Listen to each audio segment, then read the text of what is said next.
Yang pertama, makruh hukumnya yaitu mengunyah ataupun memamah dan mencicipi makanan kalaupun tidak ditelan. Kalau untuk memamah ini biasa dilakukan oleh ibu-ibu yang masih ada bayi kecil. Tapi yang agak sulit nampaknya ini tidak pede saja, kurang percaya diri aja, yaitu mencicipi makanan.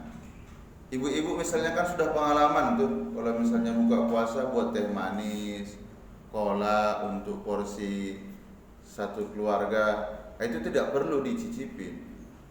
Kenapa? Karena kalau kita kecicipin, hukumnya makruh.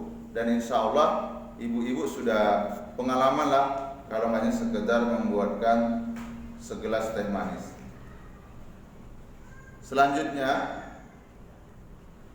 yang dimakruhkan juga yaitu berbekam pada siang hari bulan Ramadan. Berbekam, perbuatannya itu makruh dan yang melakukannya pun juga, berarti orangnya. Kenapa? Karena dengan berbekam itu akan mengeluarkan darah dan akan terasa lemas. Sementara kita puasa ini sudah betul-betul butuh kekuatan fisik. Jadi ada ibadah itu yang tak butuh kekuatan fisik. Apa itu? Zikir. Butuh dia fisik. Tapi kalau misalnya butuh kekuatan fisik, apa itu? Puasa, haji. Nah, berbekam pula seseorang di siang hari pada bulan Ramadan, otomatis staminanya menurun. Kalau mau berbekam malam habis sholat tarawih, seperti itu. Yang keempat yaitu membuangkan air setelah buka puasa. Biasa seperti ini. Ada perasaan, ini perasaan yang tak bagus nih. Pas buka puasa, minum, tapi airnya tidak diminum semua, sedikit saja. Kumur-kumur dibuang dia. Ada perasaan, mohon maaf, kotor perasaan mulutnya karena sudah lama tidak dimasukkan makanan atau minuman. Hal seperti ini makruh. Justru perbuatan seperti ini menghilangkan keberkahan.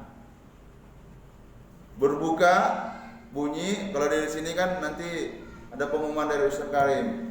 Ayo kita berbuka, dibaca doanya. Bacalah doanya. Bismillah, minum saja. Jangan dibuang-buang lagi. Nah, ini kadang sama seperti nggak tahu kita tentang tradisi siapa yang mengajarkan ini. Kalau kita makan bertamu, katanya pamale, tidak sopan. Kalau kita misalnya ada makanan di nasi, misalnya nasi, dihabiskan semua. Katanya tidak sopan. Itu menunjukkan kalau kita habiskan semua rakus. Nah, ini enggak sesuai ini dengan ajaran Islam. Ajaran Islam menganjurkan kepada kita tak boleh membajir. Kalau ada nasi situ, habiskanlah. Pak Ustaz congok, ini bukan bahasa congok rakus, ini rezeki dari Allah. Tinggal lagi kalau kita bertamu ini pandai-pandailah. Ada 9 di situ menu, 9 pula mau dihajar semuanya. Tidak mungkin. Sesuai dengan kebutuhan. Mandi, ini agak berat saya nyampaikan ini. Mandi yang dimakruhkan ini kalau berenang sama berendam. Kalau bapak-bapak saya yakin aman nih, ibu-ibu yakin aman saya. Anak-anak kadang nih, yang baru-baru tahu pemula puasa, mandi dia. Tapi biarlah, kalau untuk anak-anak latihan. Takutnya punya ulah ayah sama mamanya. Ayolah kita dulu ke Pulau Cinta katanya. Gawat. Sebentar. Kalau hanya sekedar berenang, masih insya Allah amanlah kita. Tapi kalau dia sudah menyelam, banyak yang dipikirkan. Lubang hidung, lubang telinga, habis itu lubang mulut. Maaf karena ini hukum saya harus sampaikan. Tak boleh buang angin waktu puasa. Di dalam itu ditekannya. Apalagi yang panjang kan, berbunyi pula, tit, katanya batal tuh. Loh, kenapa batal Pak Ustaz? Yang membatalkannya bukan buang anginnya. Yang membatalkan puasanya, masih ingat kemarin, memasukkan sesuatu ke dalam rongga yang terbuka. Ketika seseorang itu buang angin, otomatis tempat buang air besar yang di belakang terbuka, dia masuk air tuh. Nah, itu yang membatalkannya. Ini jangan salah sangka nih. Besok habis ini keluar dari situ, itulah Ustaz Jalal. Ustaz Jalal pula dibawanya. Tak boleh kentut selama bulan puasa. Membirulah. Apa enggak? Dari sholat zuhur ditahan sampai maghrib. Kenapa? Batal nanti makruh puasa. Enggak, yang tak boleh itu buang angin ketika misalnya mandi dalam keadaan berendam ataupun berenang. Kenapa? Dikhawatirkan terbuka jalan belakang itu. Ketika dia terbuka, masuk air itu. Nah, ini jangan pula menghayal pula lagi yang lain-lain ya. Aduh. Oke, selanjutnya istinsa dan matmaduh. Lihat nih, istinsa yang dimakruhkan puasa. Istinsa biasanya sepaket dia. Matmaduh dulu biasa satu paket. Ya. Baru air ini kita taruhkan. Buang. Yang makruh itu yang berlebihan. Yang berlebihan macam mana Pak Ustaz nih contohnya? Matmaduh kurkum. Kurang rasanya lagi. Dia apakan gini? Nah, itu makruh tuh. Khawatir nanti datang orang iseng, dilepaskannya misalnya lipan main-main itu, tersangkut dia, pop katanya. Oh, ini batal. Kenapa batal? Karena sudah berlebih-lebihan. Tapi kalau sekedar saja nih, datang orang dikagetin, termasuk, itu tidak jadi masalah. Tapi kadang kan kita iseng ya. Iseng karena panas seperti la ilaha illallah. Enggak usah lagi. Selanjutnya yang ketujuh yaitu banyak tidur. Ini makruh juga, tidak perlu kami ulas lagi. Yang kedelapan suntik.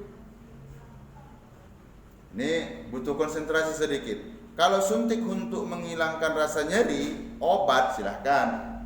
Tapi kalau suntik dalam bentuk makanan, infus, batal puasa.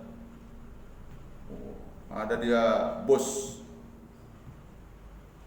pak teleponnya dokter pribadinya, 3 botol, suntik, bisa dipimpin rapat, anggotanya lemas semuanya.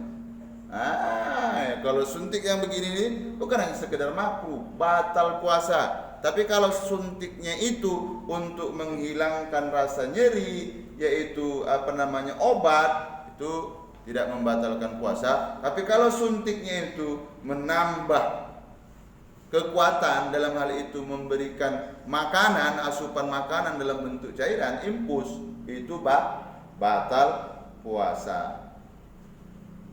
Selanjutnya yaitu parfum. Parfum makruh atau tidak, lihat dulu kondisinya. Ya, ini masih ikhtilaf. Tapi janganlah pula udah kayak gini, parfum yang bersengat itu. Parfum sehari ini 3 km keciuman. Oh, enggak apa-apa tuh. Enggak apa-apa. Jangan berlebihan. Kalau berlebihan, dia nanti bisa makruh. Mungkin ini saja yang harus kita hindari. Besok akan kita sampaikan lagi belum tuntas, yaitu hal-hal yang makruh ketika kita puasa pada bulan Ramadan. Baik, mari kita tutup majelis ini dengan ucapan hamdalah. Alhamdulillahirabbil alamin. Subhanakallahumma wa bihamdika asyhadu an la ilaha illa anta astaghfiruka wa atubu ilaik. Assalamualaikum warahmatullahi